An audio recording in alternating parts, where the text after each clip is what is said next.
So here are the two that I have for you today from the Ichiban Kuki Premium and Banpresto, what I call the racing line. So we have Tsukasa on the left and Miyuki on the right.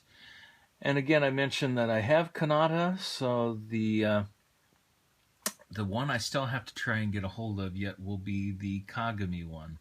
Now, I haven't seen a lot of these come on recently on AmiAmi, but I try to check the site every couple days at least, because unfortunately, the one thing I don't like about their site, and as far as searching the pre-owned figures, is that they don't have an option to look at items just added. It'd be nice if they had new, some way to sort that would put the new additions to the site at the top of the list, or somehow give them their own little section, X items added within a certain amount of days. So unfortunately, yeah, you kind of have to just break these down by the line. And the Ichiban Kuji typically runs around, I want to say 90 to 120 products in stock. As far as the pre-owned figures in there, normally anyway, but that of course could vary depending on what's in. Anyway, we'll kind of take a quick look here at the boxes, and again, I love how they basically, on these, you pretty much get a full view of from 3 of the 4 sides, well, I should say, and then on the back side they actually have a window. It's a little different that you have pretty much a good view once you get a hold of the box. Obviously, when they're in the machine, that's not going to happen, but you have a very good view of the figure inside, so you know what you're getting and the paint and sculpt quality. So very cool here, and I don't know if you can see in the back of the box, but they do have Lucky Star and Tsukasa's name in, again, I believe it's Romanji, how they refer to that when they use the typical, what I would call, I guess, the English letters from our English alphabet. And here is the Miyuki one, and looking around, I don't, okay, there we go. In the bottom right hand this time, it's really tough to see with all the extra plastic in here, but they do have it in the back. I think you can kind of see here where it says Lucky Star, and it does say Miyuki underneath as well there. But quick look at the box here. And unlike the Kanata one, both of these, the umbrellas are closed instead of open. But again, on the back here we have our information, and you can, of course, see in there to the back, and a view on the side as well. So I'll tell you what, we'll kind of get a quick look at the top of both boxes here. Not much to really see, and nothing on the bottom, so let's go ahead and get both of these out, and back here in a little bit.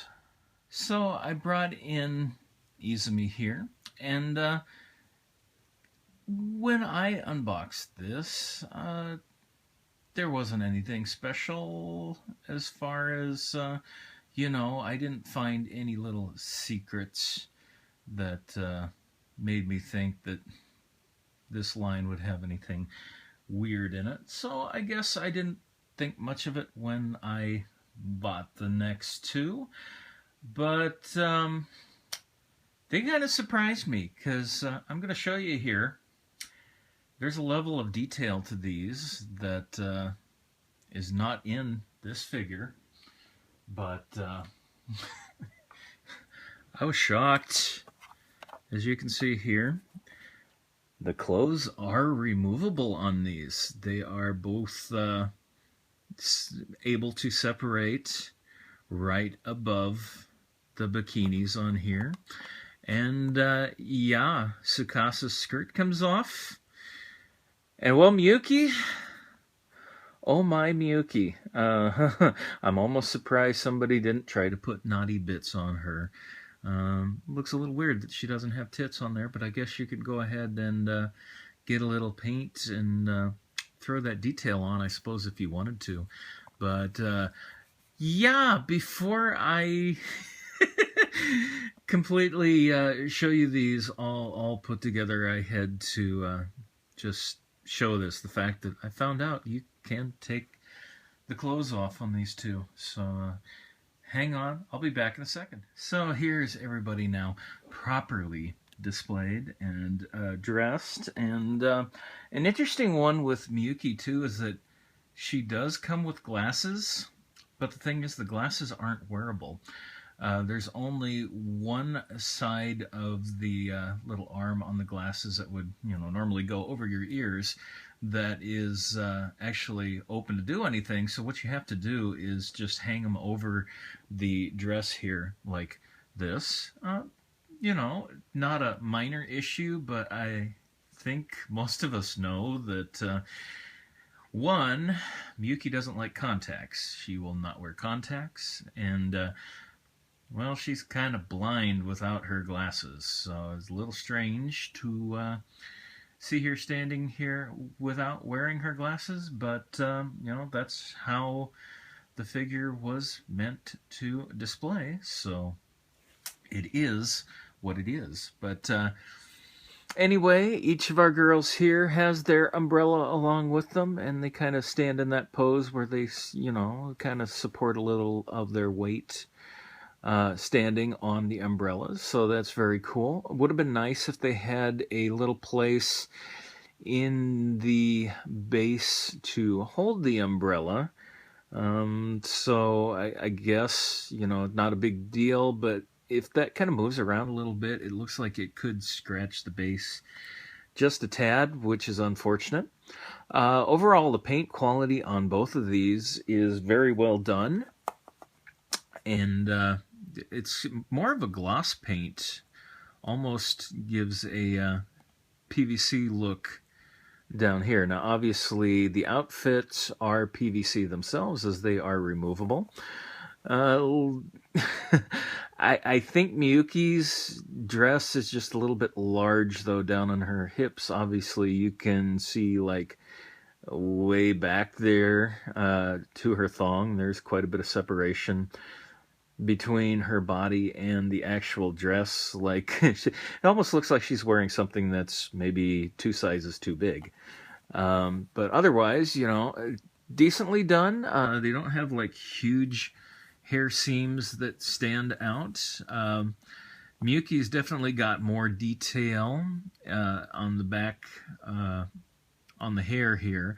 And same for, I guess you could say, Kanata as well. But, comparing these to the Taito station Izumi figure, which didn't quite have as much detail to the hair, and as I mentioned before, that would be something that I would like to have seen them do. But yeah, unfortunately, as you've just seen, also it would have been nice if they had like a little peg somewhere in the base, because this just simply kind of like slides. There's a small spot under her wrist here where it kind of holds the umbrella, but otherwise, yeah, and it tends to not stay up there very well. So again, that's a minor issue, but overall, display-wise, I'd say it's definitely, both of these are very well done, and yeah, wasn't expecting the ability to